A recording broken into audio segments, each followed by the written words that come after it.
So, kamusta ang rally kahapon? Well, there were two rallies. Yeah. There was one rally in San Luneta, tapos kami naman yun sa EDSA. Actually, Sec Edwin, I'll be honest, no, prior to 3 days ago, Right. magulo yung usapan eh. Kasi, in fact, I think, 3-4 days ago, we were discussing the theme of the rally. Right. And I was one of those who was pushing for mag-focus lang tayo on dun sa corruption issue. Na panagutin yung corruption. Ano ba yung ibang ano yung mga ibang issues na...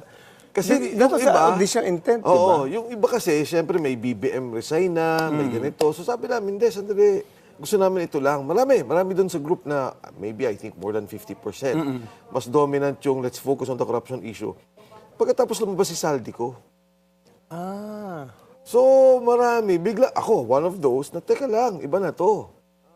Itong sinabi ni Saldico, kasi sa akin, sabi ko, sa Edwin, medyo naging, what do you say, parang naging personal sa akin yung issue in a sense na because Gutesa came out first. Right. Tapos sinabi niya dun sa second video, hindi, totoo yan eh. Yung sinasabi ni Orly Gutesa, yan yung delivery namin.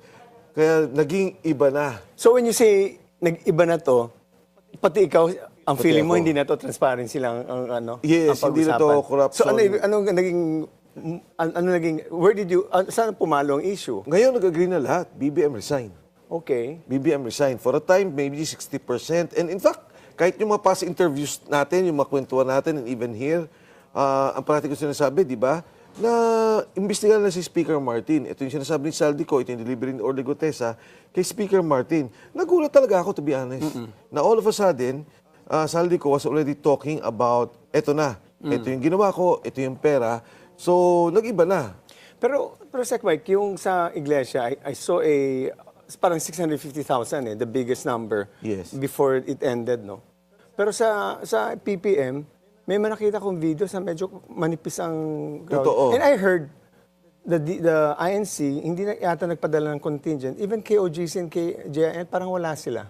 Meron naman, nandun yung mga iba-ibang groups but syempre yung dominant na supposedly yung KOJC, INC, yung sinasabi nila. Meron naman, pero hindi naman talaga ganun siya kalaki na crowd. Correct. From yesterday. From your estimate, how many was the total number? Hindi ako sigurado eh, pero nung nakausap ko yung mga media, sabi ko, ano bang tingin ninyo? Parang sabi, at that time, no, peak na yun, siguro mga What time was the peak? 5:30 I would think. Siguro sa akin, siguro max 7,000, 8,000. I understand also sa General Pokis applied for a permit today. Parang ganun yata. Yes. So from something to until 10 p.m. Actually, ang permit is only 1 day. Yes. That's why you have to apply for today yata. For or today. nakapag-apply na kayo. My understanding is nag-apply na. Tama, Sec. Nag-apply today, kagabi ata. Correct. Nag-follow up na sila, nagkaroon ng meeting. Malakas ka tayo, Quezon City ka. No, I think in fairness to General San Diego, professional naman yan and the Quezon City government, medyo pinayagan naman nila as long as organized. In fact, nandun yung DPOS, nandun yung mga police, organized naman lahat. Pero yun nga, the bigger rally was really Luneta. But the question now is, since it's a work day now, so what kind of numbers are you looking at? Considering Sunday was a rest day, Yes. 7,000 came. So what numbers are you expecting on today? I'm not sure, pero I would think it would be bigger than yesterday. Mas malaki tingin ko yung magiging rally bukas. Kasi, di ba, Today and tomorrow? as of now, today muna. Today, you expect a bigger crowd than 7,000 yesterday? Kasi kahapon, nag-uusap kami, ang init talaga ha. Kahapon, napakainit. And then we were discussing, baka pwede mag-dovetail na kami sa Luneta. Pero sabi na hindi. One day pa tayo, then let's assess the next day. Pero ang iglesia is purely iglesia daw yun, di ba? May news report na the DDS wanted to join the Luneta. They were not allowed. That's why they moved to Liwasang Bonifacio. And then that evening, the DDS supporters moved to People Power Monument daw. Yes, may mga nagdatingan pa rin nung gabi. Hindi naman, I don't think naman na merong binablak ang iglesia. Pero, you can join there and then wag kang, you follow yung kanilang program. Hindi ka pwedeng magsalita. They have their own program. Right. Yesterday. And of course, hindi ka pwedeng manggulo kasi very organized din sila. Saan nag-stay yung mga nag-attend sa ano? Kasi alam ko dito sa iglesia, ang report ng bilyonaryo, they were able to get some accommodation sa mga hotels. Yes. Kayo dito? Ano naman, kung saan naman ang galing. So just they said there. I think kagabi, siguro malis na ako. Anong oras na? But nandun pa rin yung mga tao. They were having their program. So ngayon, babalik ka? Babalik ako. So exciting yan, ha? Tingnan natin kung anong magiging ano. So, what do you expect to happen today? Again, it will be a bigger crowd. And ngayon, kasi kahapon talagang hindi kami nagsalita eh. Walang nagsalita kahapon. May mga nagsalita ng mga basic sectors. Right, tapos sa evening, may mga nagsalitang ilang personalities. Pero ngayon talaga yung schedule ng magsasalita na mga, like for example ako, si Kong Kiko, today, sila Harold, today, Respicio. So, ngayon talaga. Pero, ang ramdam ko naman, even amongst nung group, dati kasi parang nagbabalance yan eh. Ngayon medyo naging klaro. So, yun ang importante. The message is clear. BBM is responsible one way or the other.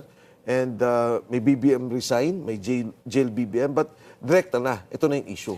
Kasi, to be honest with you, I was quite skeptical in our interview with General Pokis. Because I know for a fact kung saan mangyari yung gulo, it will be in EDSA, not in Quirino. Because Quirino was fundamentally a INC event. Yes. And they will not sacrifice their members to do, na doon manggagaling yung gulo. That's why nasa EDSA yung identified magiging parang it will stoke whatever needed to be stoked. Tama. So but medyo manipis kahapon. So now that your call is clear, BBM resign, talagang mag-iiba yung ano niyan. So mag-iiba.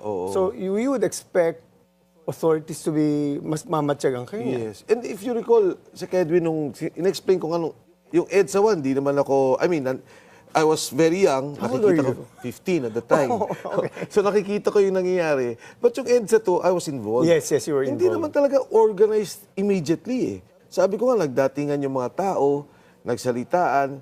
And yung nangyari kasi noon, medyo klaro kasi nagkaroon ng impeachment from Congress, inakyat sa Senado. Correct. So naglabasan. Dito, teka lang, sino bang kalaban? Ano ba nangyayari? Yun talaga, organic second envelope yung nangyari. Di ba? They refused to open the second envelope. Yes. Dumiretso Ang na. nangyari sa Edwin, nung ayaw buksan, naglabasan lang tao, naglakad na eh. So I think ngayon naman, with Saldico coming out, medyo may ganyan na rin. Kasi nung una, pati ako eh. To be honest I've been telling openly, publicly, I've been telling friends na dapat imbestigahan. I'm not saying Martin is guilty, pero paabutin niyo, huwag niyong pagtakpan. I agree. Dapat may investigation. Oo. Ngayon, with Saldico saying na ito, delivery ko kay Presidente, of course, later on, we'll be discussing ano ba yung angulo niya. Kasi iba rin talaga yung pagsabi niya.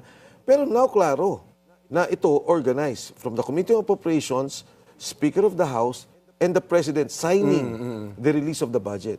So what's your tenor will change fundamentally from a call to transparency now to BBM resign.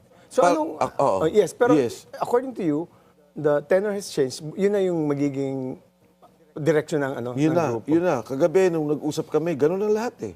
Yun na talaga ang nila, final eh. Okay. For our next thoughts on the spokes topic, the video expose of Saldico, which was nandito kami noong sa Pinky and I were here. Yung una. Itong kahapon. Kahapon. Nandun ka rin, we were with Karen, di ba? Yes. So then 4 to 6, ako naman with Pinky. Doon nilabas yung part 3. Yes. So nabigla rin lahat, no? So napag-usapan din yung ano niya. The question really is more of kailan ka babalik? Parang yung sa akin yung element na kulang ang testimony because come home and testify because other than that, because all other witnesses have testified, Bryce Hernandez, Alcantara, Bernardo. Yes. So that's the element na parang yung kulang ng whatever threats that you have, no? I'm sure you will be secured one way or the other. Come home and testify. Yun ang malakas na, like what Chavit Singson did na, lumabas siya. So yun yung element na sana gawin niya. Alam mo, Sec Edwin, ang isang, nung una, nung lumabas si Gutesa, and in fact, nagkaroon nga ng away, di ba, kahapon, kinuha siya ng Marines to protect him. Which was being denied by the Marines. Marines, now. okay. Hindi nila pwedeng i-deny. Tahimik lang ako, ayaw ko mag-react. But nasa kanila, nasa MC2, which is the intelligence arm of the Marines. Okay. Which is his mother unit, Correct. nung active pa siya. Ngayon, Are you saying he's still there? I'm not sure. Okay. Hindi ko alam. Ngayon ang nangyari, hindi na siya protected, detained na siya by the Marines. Oh, that wasn't reported in the news. Yes, and now I'm saying it. So he's now in the custody of the Marines. Of the Marines. Hindi ko alam particularly kung institutional to or there are elements in the Marines active. But Alam mo, why Sec is that being Edwin, informed? ngayon lang kami pwede magsalita. Dahil ngayon lang nakuha yung pamilya. Oh, Okay. that's new. Si Paul Estrada, if you recall, sinasabi na natin inilipad sa Chile. Before nilipad sa Chile, when they were in Taiwan, if I'm not mistaken, lumabas si Senator Bato, sinabi niya magte-testify. Senator Bato was talking of Paul Estrada and the wife. Before he left for Chile. Binugbog yung mag-asawa. Okay. Binugbog. Nino. Yun yung claim nung wife. Kasi Okay. yung Paul and the wife magkasama and yung wife is pregnant. Okay. Okay. Nung lumabas at nalalabas, or at least nalaman kay Senator Bato na yun ang information, binugbog. So ngayon, lumipad yung mag-asawa sa Chile. And then, si Marcoleta, in this sa Bilyonaryo, said, nasa Chile yan. Nandun na yan, namumonitor namin because iglesia nga yung babae. Correct. Okay. At sa my understanding, bagong convert si John Paul sa, Si John Paul. sa oo. iglesia. Ngayon daw, nabugbog ulit. Pero wait, I don't know, understand. The only one who could, bakit assuming bakit siya ibubugbog my question, sino nagbugbog? Because sino ang magbugbog sa kanya? People who to prevent him from talking. Yes. Ang sabi, ito, kino-quote ko Yes, yung yes. nagsabi may mga active personnel daw, may NBI pa. Okay. Paano nakakatawag yung babae pag nagkakaroon sila ng church services? Nakikiram ng phone. Tumatawag daw through messenger. And I've seen some of the messages. Ngayon, ang sabi pa ng babae, meron kaming Philippine passport pero hindi namin alam ang pangalan namin. Kinonfiscate nila. So how were they able to fly out of the country without a passport? Initially, they were using their own passport. But you thought it was confiscated.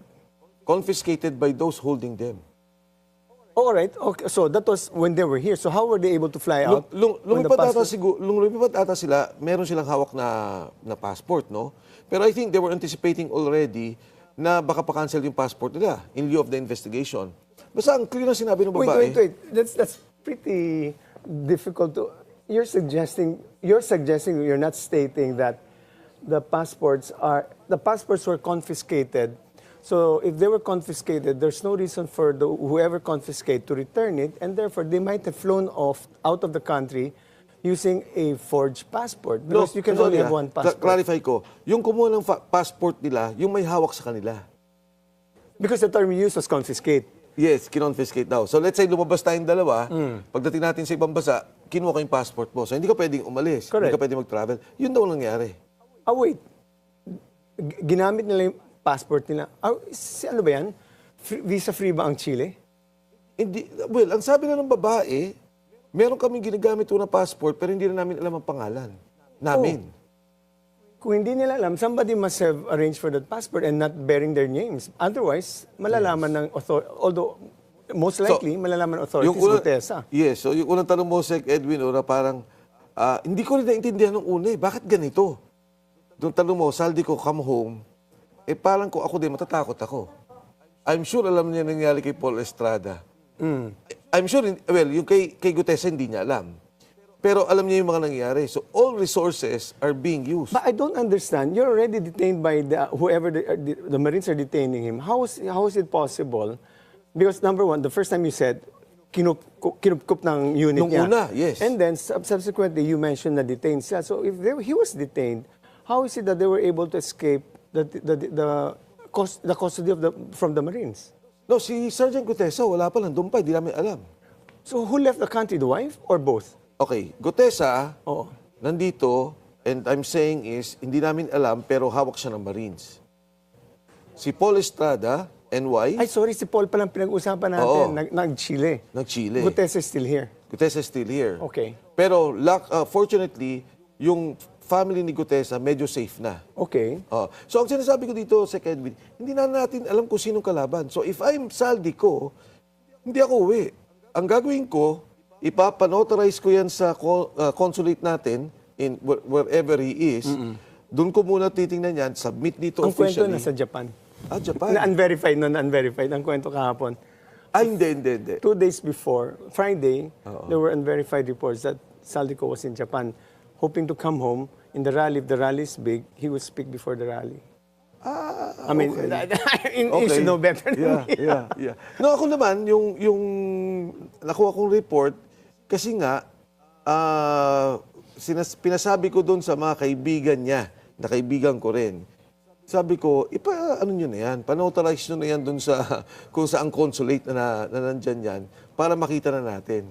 So, but it's no? So this is getting more complicated. Yes. At least, so right now we're clear that Gutesa is here. Gutesa is here, John Paul is in Chile na. Yes. So, very, very interesting yung how he flew out of the country. So that will be investigated since you mentioned for the first time in Billionario.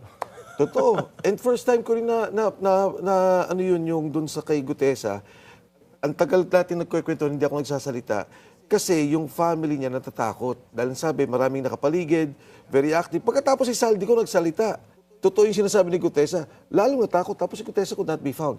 And, Sec Edwin, ako na unang magsasabi, na parikant na nila si Sergeant Gutesa. Talaga? Pinarikant na nila, pinapirmahan na nila, binidyo na nila. Ayun yung sinasabi ni Amy. Yes. So sabi ko nga, kawawa naman yung tao kung pwede i-release na nila. So let's wait and see for the next 2 days kung ano mangyayari. At saka kaya lalo kang imamatyagan ng military. Sec Mike, marami kang alam. In the meantime, the Davao-based lawyer of both Pastor Apollo Kibuloy and former President Rodrigo Duterte will join our discussion when the spokes returns after this short break. Galing na.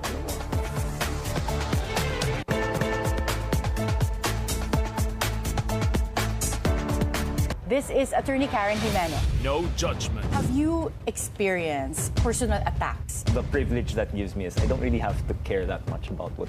No debate. Karoon ba ng inquiry ang Senate about Well, this? sana nga, sinuloy na ni Presidente kanina lahat, pinangalanan na lahat no? Just open conversations. Should they influence you in your career choice? Your talent in public service is better off there. Be timely informed, be insightful of the news. Always stay at the forefront. Every day, new stories are being served. The freshest takes. The stories that everyone's talking about. The Daily Dish makes sure you don't miss a thing. Only here on the Billionaire News Channel.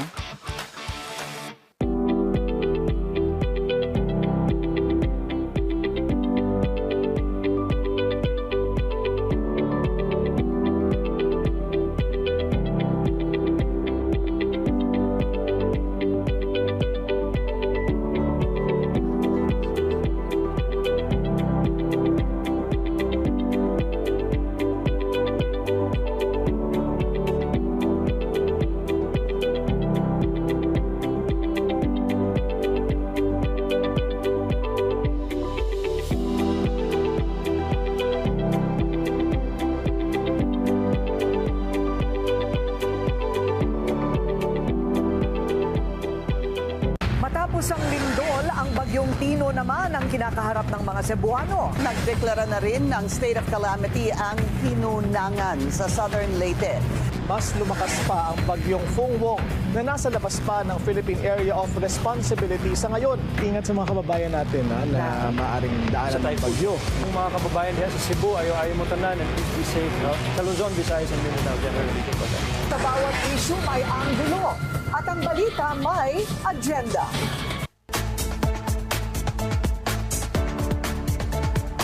And the spokes is back. Joining us is seasoned lawyer, law professor, and crisis manager of Mindanao's Who's Who, Attorney Israelito Torreon. Israelito Torreon, maayong buntag bay. Maayong buntag, and good morning everyone to all the followers of this very popular station. Alam mo, ano to, si Atty. Torreon is the lawyer of Davao. Lahat ng Yes, mga... sabi nga, Who's Who eh. Oo, Hindi naman. lahat ng mga... Ang dami tong case ngayon na puro... ang tawag dito, hindi naman controversial, high-level cases, di ba? Mga high stakes siguro, High sir. stakes. So, Panay, ang biyahe mo karon sa from Davao to Manila? Yes. Almost every week I'm here. To my Muslim brothers, Assalamualaikum warahmatullahi wabarakatuh. Good morning. So, you were present also in the People Power Monument yesterday? Yes, but most of the time I was in the sidelines. I'm not like Sir Mike Defensor, who's Yes. always in the Kitang-kita si forefront. Mike nasa Yeah. Nasa likod lamang po ako. What are your thoughts Reporter on the, nga ako kahapon. What are your thoughts on the rally yesterday? Well, insofar as INC is concerned, they are really a force to reckon with, and the massive and mammoth presence of the crowd speaks a lot of the force by which INC holds in our society. And yun nga lang, dito naman sa kabila, malaki rin we had to contend with, to be honest with you, with the internal dynamics of the different organizations. Within. Yeah, within, and we had to exert efforts in order to unite them, and by the blessings of Allah subhanahu wa ta'ala, at the last minute, it was achieved. Yeah, it was achieved. Sec Mike mentioned that that KOJC was also part of the people who were supposed to be present. How big was the contingent of KOJC? I was not able really to count how many actually went, but it would be hypocrite on my part not to admit that we support, or KOJC does not support the issues. No? But frontally, it's not really involved in the planning, etc. Oh, because sabi ni General Pokis kasi kasama, di ba? Nag-interview dito. Pero ang nakita ko kagad nung afternoon, early afternoon, even before 4 o'clock, nandun sila sa harapan. And they stayed on until gabi, yung KOJC. They flew all the way. Most of the members are in Mindanao. So They also have members in...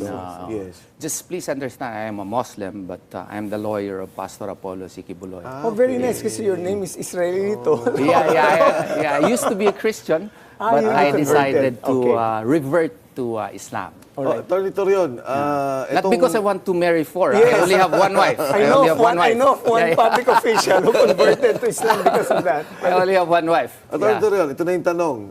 ICC warrant ni Senator Bato de la Rosa. Yes.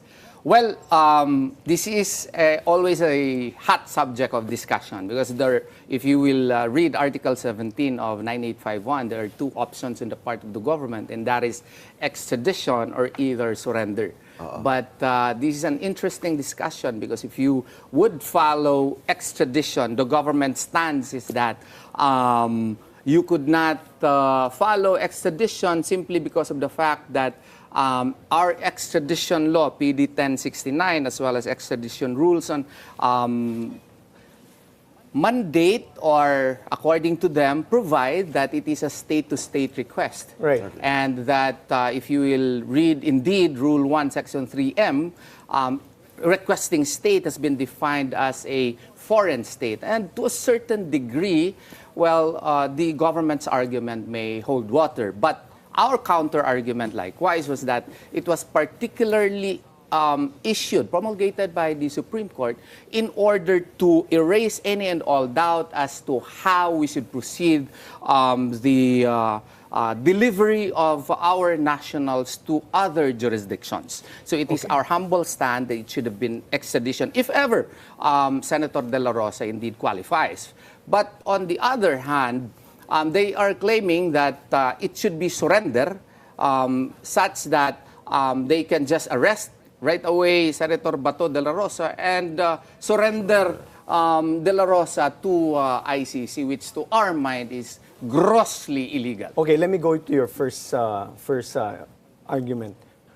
You don't necessarily agree it is state, but state has a universal definition from among the international community. There are 4 elements of the state. That's the Montevideo Convention. That's a Montevideo Conference. It's a convention. It's a people, territory, sovereignty, and government, and sovereignty. Those 4 elements are not present in the entity that is ICC. It has been considered an international institution. Yes, we concede on that. So on those definitions alone, definitely extradition will not apply in the case of ICC because it is not by international definition, by the definition of Father Bernas, by the definition provided and accepted by all nations, most nations at least, it is not a state. Well, we concede on that. If you will adapt the literal reading of the law, we have to concede on that. But if you would base it on the intention as to why it was issued by the Supreme Court, it was precisely issued because of the controversy behind the kidnapping of the former president. And if you would also read the other portions of the rules, it would seem, at least to our humble mind, that extradition should be the way, because it was precisely issued so as to guide our authorities as to how we should handle the delivery of our nationals to other jurisdictions. Torreon, Yes. just to follow up, Yeah. what Sec Edwin mentioned. Now, assuming we don't consider the ICC a state, of which I think many of you lawyers agree, under the treaty agreement, would there you mean still the be- Rome Statute? The Rome Statute of the ICC, would we still follow a certain process? Yes. Because I think that would be the proper Yes, that's argument correct. on this issue. Just to, get to the meat of it. Now, they would claim surrender, okay? So, if you would follow surrender, then you would follow Article 89 of the Rome Statute in relation with Article 59, which is also applicable. Article 89 speaks of surrender, but you have to follow Article 59, which is arrest, because you could not surrender if you do not arrest, unless the individual himself would voluntarily surrender, right? But both of the provisions provides that all of these should follow the procedural national law of the subject. Let me pose a counter-argument. Yes. Under international law and under constitutional law, the Can I drink? Constitution... Yes, of course. Okay. Under the Constitution, under constitutional law, the Philippine Constitution is paramount. It's a Yes. law of the land. All Yes. laws should be consistent and should be consistent with the prevailing Constitution. However, under international law, we signed the Rome Statute, and under international law, our Constitution is similar to a municipal law. Yes. What prevails is the international law, because again, the international under our Constitution, any treaties we enter into forms part of the law of the land, and therefore, when we signed the Rome Statute, there were two modes to arrest whoever needs to arrest. Number one is, like you said, extradition, and number two, it is by treaty. By surrender. We don't have an extradition treaty, obviously, with ICC, and therefore that should not apply. The surrender, since the Constitution is a municipal law, compared to the international to Rome Statute, we follow the Rome Statute, which is by extradition or by surrender. You concede that ICC is not a state, and therefore extradition does not apply. Though we do not surrender also that argument. Okay, but you that just it said a while applies ago. by analogy. Yeah. Okay, so let's assume for the sake of argument that you did not it applies by analogy. However, the surrender, ICC doesn't care how you arrest a person, because it's the important thing is you surrender, because the reason why extradition does not apply, because most cases on ICC are crimes against humanity, genocide, aggression, War crimes, which is the people who are going to be arrested are fundamentally heads of state, high cabinet officials, police ministers, warlords. Yes, obviously in Africa but these are heads of state, which if you apply extradition, there is a discretion on the part of. If let's say the president is sympathetic to the person being arrested, the DOJ can say, no, this is political, you cannot be arrested. That's why in the Rome Statute, it says surrender as to the mode of how you arrest it.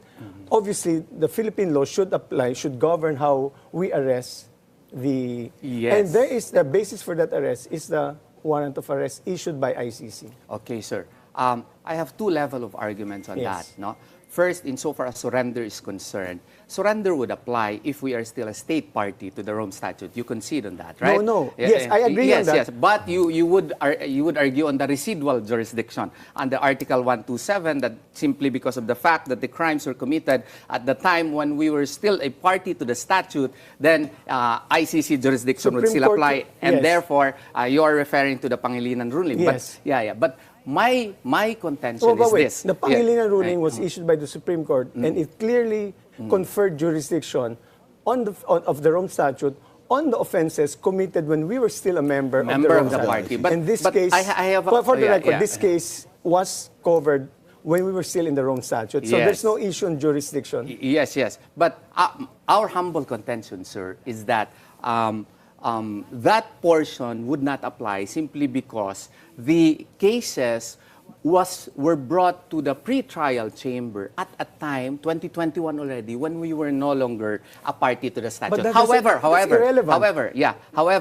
granting ex argumente gratia that such applies, okay, I would still humbly contend that since Article 89 refers to the procedures of the national law that should be followed in the surrender aspect, then our national law should be followed.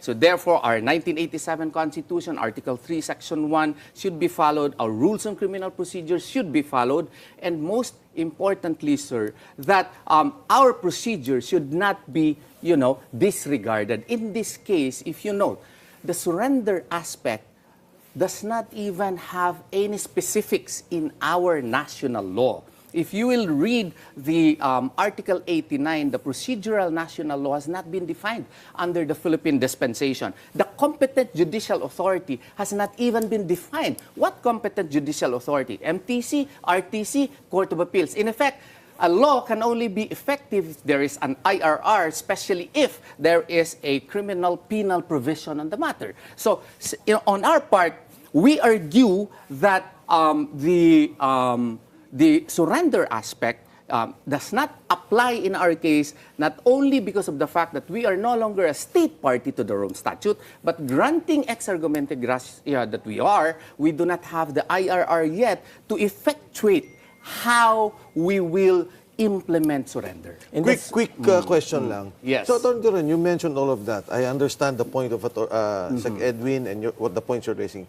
But in the arrest of Duterte, the Supreme Court never said anything about what you're saying. No, it's still pending. I was the lawyer in that case. So that's why this is all okay. I've been filing my 6 na. I have 6 motions already for the issuance of the process, di ba? They issued now a process. No, that's for extradition. That's extradition. That's for extradition. But insofar as surrender is concerned, you should concede that there is no IRR yet. And as a matter of fact, I don't concede that because the authorities, we are a member of the Rome Statute, and how you effect how do we apply? What petition should we file in a particular court? You don't need to file one. Precisely. You don't need to file one because there are no rules. Because it's a valid ICC warrant of arrest. No. But if you implement that in the Philippines, you have to define what petition should you file or what will you apply to the court, right? We have no decided case yet. So what you're saying is something subject to the final decision. That is why we have no decided case yet. This is sui generis. Have you done an oral argument na? Wala pa. Not yet. That's why we have to define the rules of procedure. Why is the Supreme Court taking so long to do that? Have you asked for an urgent I already filed 6 motions, if my memory serves me right. Papaliwanag ko lang ito sa mga nanonood. Ako nakikinig sa inyo dalawa. Napakagaling ang argumento nyo. Ang pinapoint ni Sec. Edwin, meron ng covered to, may international law, and therefore, sabi niya, nung arrest, because we submit to that treaty at the time and covered by jurisdiction, so yun yung nangyari. Sabi na Torreon, hindi. Assuming, for example, ganito yung nangyari, hindi pa rin sakop yan, sinasabi niya, may proseso pa rin. Kaya nung tinanong ko, sabi ko, ba't hindi na-decide? Sabi, wala pa. So, yun nangyari. Okay. Ang problema kasi dito, yung kampo nila, sir, is that sabi, dapat arestuhin and then i-surrender. Ang problema kasi, bago mo yun gawain, kailangan yung ating mga otoridad magpalabas ng mga rules. Ganito pag madakip mo, ito ang petition i-file mo. Dito sa korte na ito, kasi competent judicial authority Kung hindi yan naka-define, maski sa Court of Appeals, pwede mo i-file. Anong mga legal process mo? Under Article 59, Section 2, Paragraph B, the person arrested in accordance with the proper process. The proper process in the Philippines has not yet even been defined.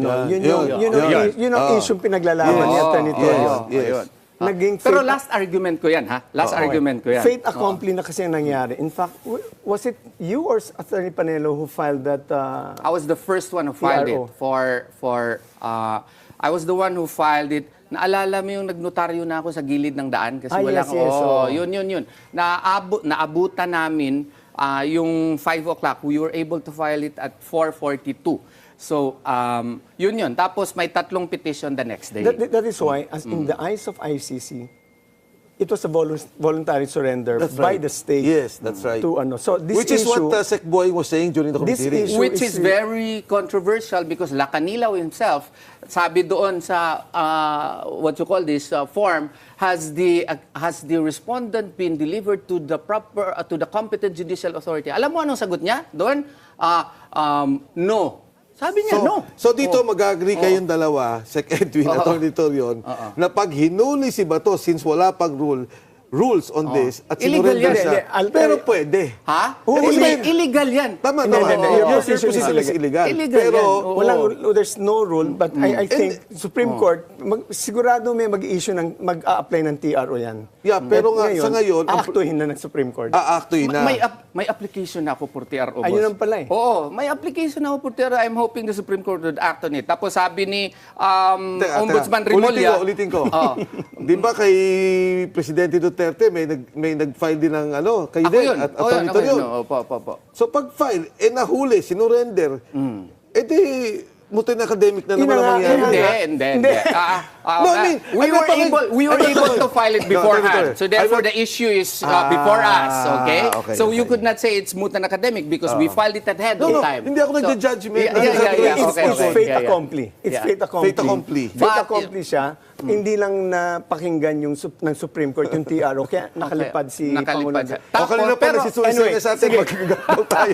Ganda ng discussion dito.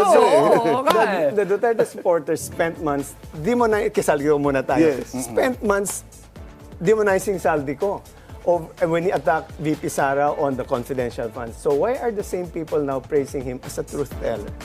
So, but before you answer this, Atty. Torreon, and Sec Mike, the spokes will be back after the short break.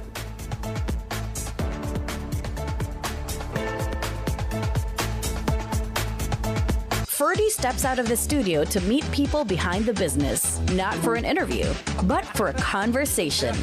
I've known you for a long time. Do you remember how we met? How is it like being a father-son tandem? Sometimes it's confusing. Paborito ko raw siya. Is he? Paborito ko. Is he? Prop it up. Okay, excuse me. Because the most interesting conversations happen off script. Ferdy goes unscripted.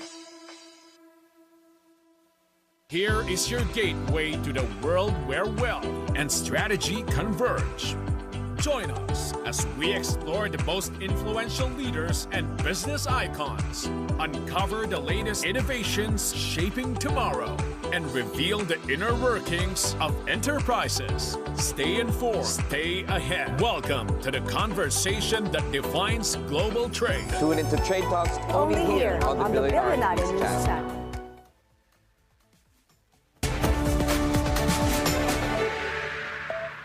And the spokes is back, still with Attorney Bobe Torreon.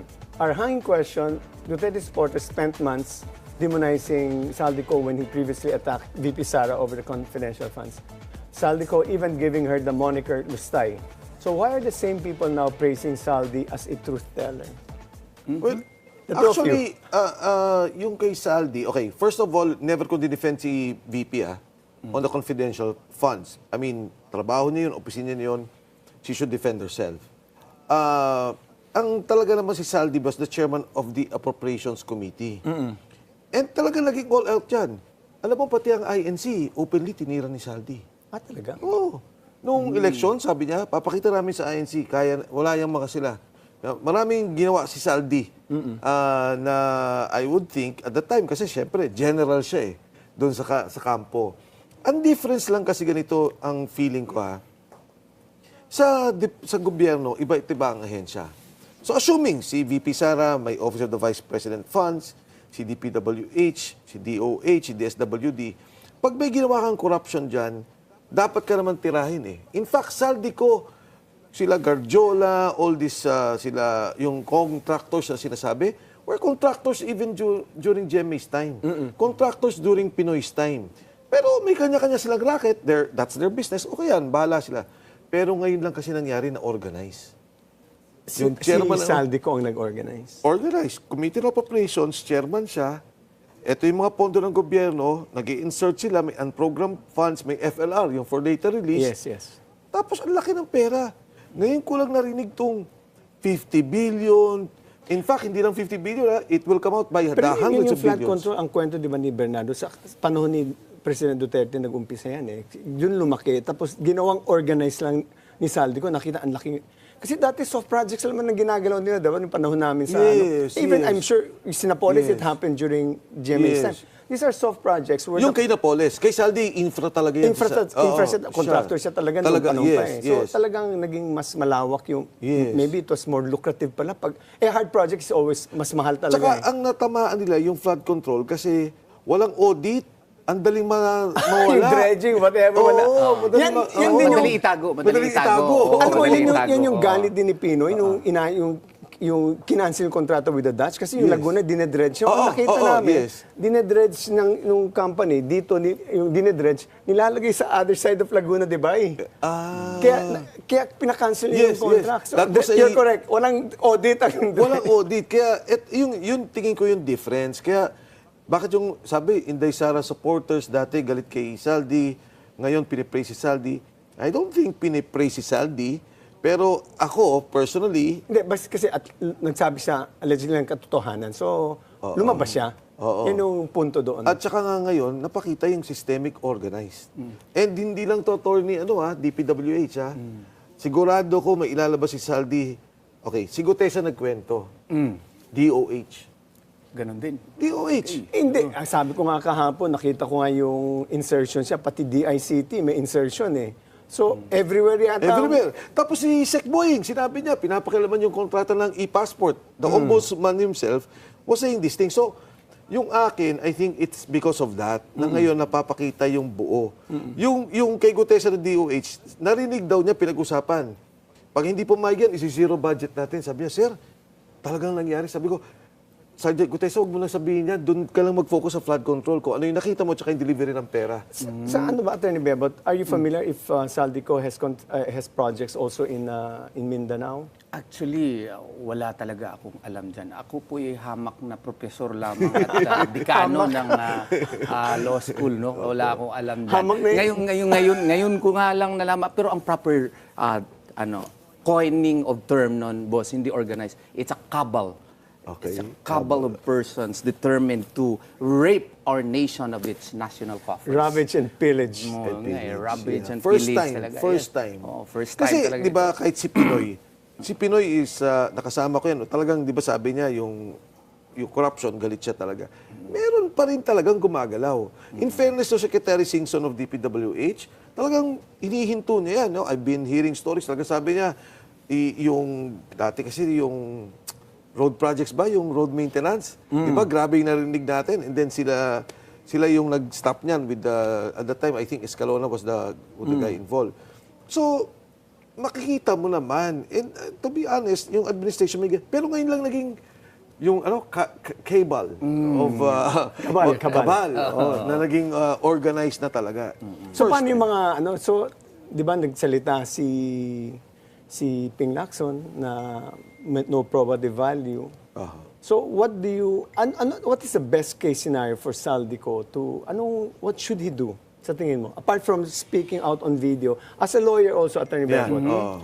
Well, at first talaga he has to declare it, and in order to lend credibility he posted it on his Facebook, which is verified, and that to me speaks a lot that it is somehow truthful.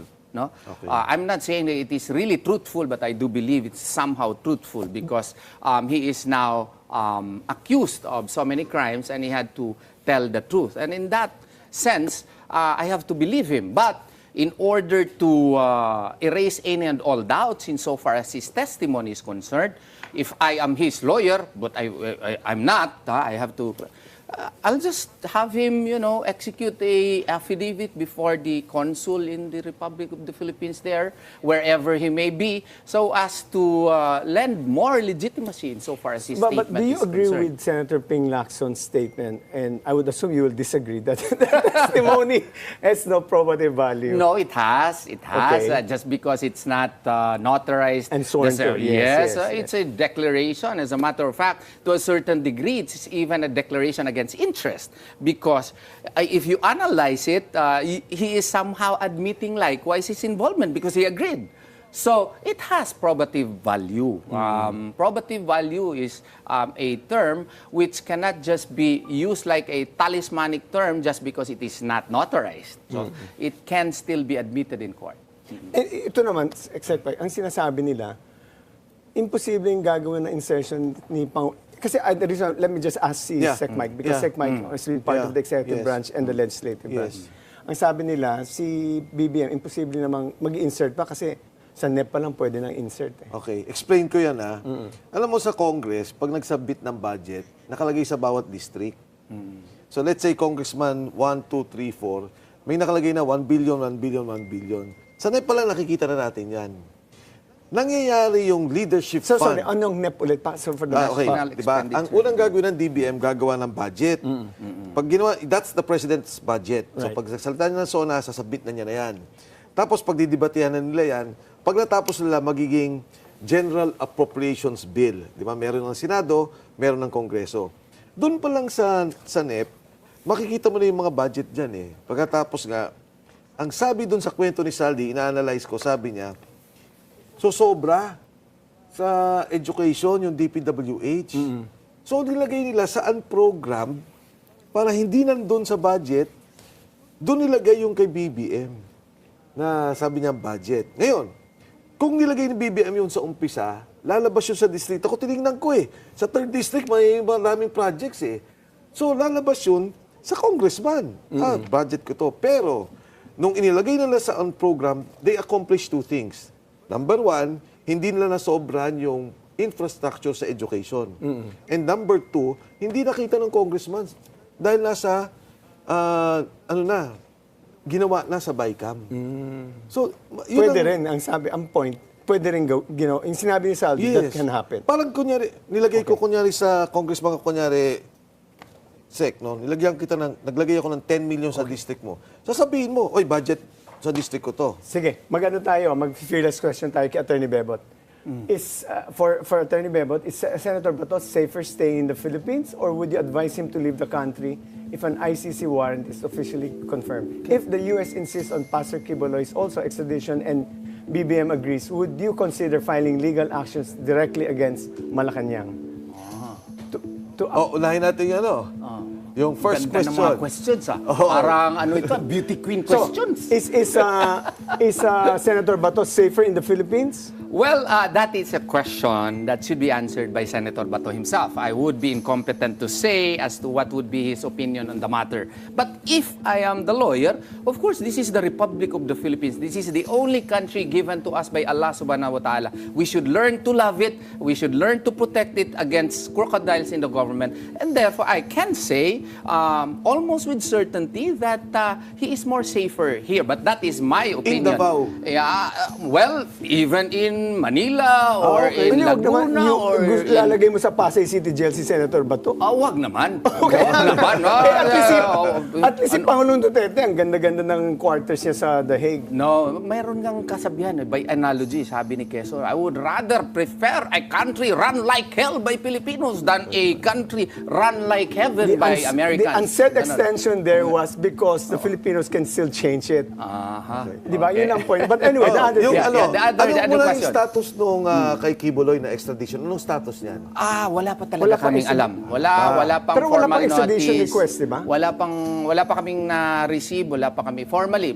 Marites pa lang po lahat. Okay, but when you were talking about extradition earlier, pag final yung extradition, then you follow what you mentioned earlier in discussion. Yun. Ano na talaga yun? Section Rule 1, Section 3M would now apply kasi the requesting state is a foreign state if that will happen.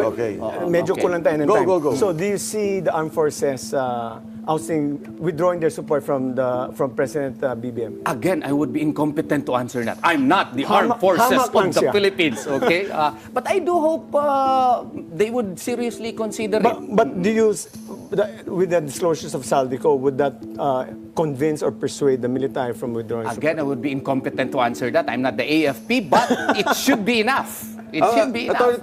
If Saldico is proven to be the least beneficiary nitong nakuha, by the way, doon sa sinabi niya, hindi siya nagnakaw. But if nag-confess pa siya, hindi na ako maniniwala yan. Hindi na ako maniniwala dyan. Pero isa pa lang yun isang item. Pero kunyari, marami siyang sinabi na, could he be a state witness and of the possible, legally possible because I pero think for the record, hindi rin ako naniniwala. Hindi ako naniniwala. Oo. I mean, magklaruhan tayo. I mean, I'm a law dean. I always try to be objective. Hindi ako maniniwala. Attorney Bebot, daghang problema nimo sa gobyerno nito, no? So, kung if you have a chance to personally talk to the president, what would you tell him? He would not probably talk to me.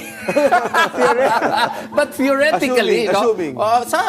Kukumustahin ko, boss, kumusta ka na, boss? Ang dami naman nating problema, boss. Baka, pwede naman, baba ka na dyan siguro, boss. Baka pagod ka na. Yun lang siguro isasabi ko. Okay. Parang ang bait no? Pero baba ka lang siguro. Maraming salamat, Atty. Bebot. Thank you for that wonderful discussion. Thank you.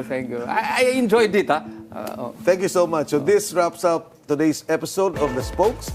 For now, don't settle for just one side of the story. Because every issue has two perspectives and the truth may be somewhere in between. I'm Mike Defensor. And I'm Attorney Edwin Asherda. And this is The Spokes.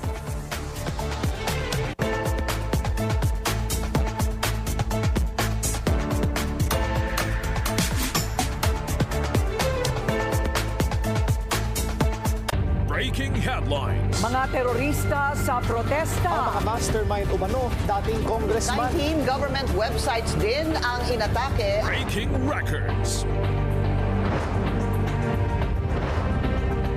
Setting the agenda through exclusive stories. And we are just getting started.